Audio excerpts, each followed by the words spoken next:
ادب کی محفل ہے میں احترام کرتا ہوں، ادب نواز ہوں سب کو سلام کرتا ہوں۔ السلام علیکم ورحمۃ اللہ وبرکاتہ۔ وعلیکم السلام۔ معزز اور مکرم سامعین اور اسٹیج پر جلوہ افروز باوقار شخصیات حضرات، ان کی پستپنائی میں ہم اپنی عنوان کو بیان کریں گے کہ میں اپنی باتوں کو اپنی خود کی شعروں کے ساتھ شروع کروں کہ خدا بندہ تیرے نام سے آغاز کرتا ہوں، خدا بندہ تیرے نام سے آغاز کرتا ہوں، تیرا بندہ ہوں تیری ہی رحمتوں پر ناز کرتا ہوں، فقط تیری مدد اور استعانت کے بھروسے پر، فقط تیری مدد اور استعانت کے بھروسے پر مجھے اڑنا نہیں آتا مگر پرواز کرتا ہوں، مجھے اڑنا نہیں آتا مگر پرواز کرتا ہوں۔ معزز سامعین اور میری بہنوں اور میرے بھائیوں، آج کا میرا عنوان تعلیم نسبہ، لڑکیوں کی تعلیم کیوں ضروری ہے۔ آج کا میرا موضوع بہت ہی اہم اور بنیادی ہے۔ میرے موضوع کا نام لڑکیوں کی تعلیم کیوں ضروری ہے۔ تعلیم حضرت آدم علیہ السلام کے زمانے سے چلی آ رہی ہے، وقتاً فوقتاً آگے بڑھتی جا رہی ہے۔ میری بہنوں، اسلامی معاشرے کی ترقی اور انصہار اس بات پر قابض ہے کہ وہ اپنی تمام آبادی بمشہور لڑکیوں کو تعلیم کا موقع فراہم کرے۔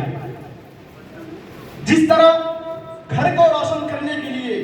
ٹیوب لائٹ کی ضرورت پڑتی ہے، اسی طرح ایک عورت، ایک بیٹی، ایک لڑکی کے مستقبل کو روشن کرنے کے لیے تعلیم کی ضرورت پڑتی ہے، علم کی ضرورت پڑتی ہے۔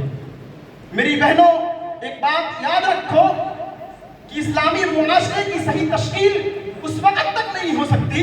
جب تک کہ افرادی معاشرہ قرآن و سنت سے آشکار نہ ہو۔ میری بہنوں اور میرے بھائیوں، میرے بات کو یاد رکھو کہ وہی بیٹیاں ہیں جو بیٹی بن کر قرۃ العین بنتی ہے، بہن بن کر ایک بھائی کا شرف و وقار کا باعث بنتی ہے، ماں بن کر اولاد کے لیے عمدہ و ولیم تربیت گاہ بنتی ہے۔ ان بیٹیوں کو آج ایسی نظروں سے دیکھا جا رہا ہے کہ میں اپنی باتوں سے سب سے بڑی، اپنی شعر کی باتوں سے بہت بڑی بات کہنے کی جسارت کر رہا ہوں کہ میں یہ کب کہہ رہا ہوں کہ تم زمین کو آسمان سمجھو، کہ میں یہ کب کہہ رہا ہوں کہ تم زمین کو آسمان سمجھو،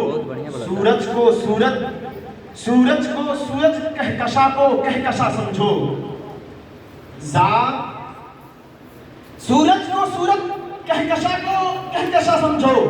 پڑوسی کوئی بھی ہو ذات سے کیا لینا دینا ہے، کہ پڑوسی کوئی بھی ہو ذات سے کیا لینا دینا ہے، پرائی ماں پڑوسن ہے تو اسے اپنی ماں سمجھو، کہ پرائی ماں پڑوسن ہے تو اسے اپنی ماں سمجھو۔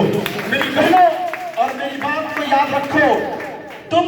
صحیح اور غلط کا فیصلہ اس وقت تک نہیں کر سکتی جب تک کہ میری بہنوں تم تعلیم یافتہ نہ ہو، تمہارے پاس علم نہ ہو۔ اگر تم علم حاصل کرتی ہو تو گرچہ کہ تمہیں صحیح اور غلط فیصلے کرنے بھی آئیں گے۔ میری بہنوں، اسلامی معاشرہ تمہیں اپنی حدود کے اندر رہ کر تعلیم نسبہ کو حاصل کرنے کی فوقیت رکھتا ہے، تو لہٰذا آئیے ہم سب مل کر ایک اتحاد قائم کرتے ہیں، ایک مضبوط بناتے ہیں، اس پر اپنی بہنوں کو تعلیم دینے کا موقع فراہم کرے، اپنی بیٹیوں کو اسلامی حدود کے اندر رہ کر تعلیم دیا جائے۔ میری بہنوں، کسی شاعر نے کیا خوب کہا ہے کہ اجالا گھر کی ہے آنگن کی نور ہے بیٹی، اجالا گھر کی ہے آنگن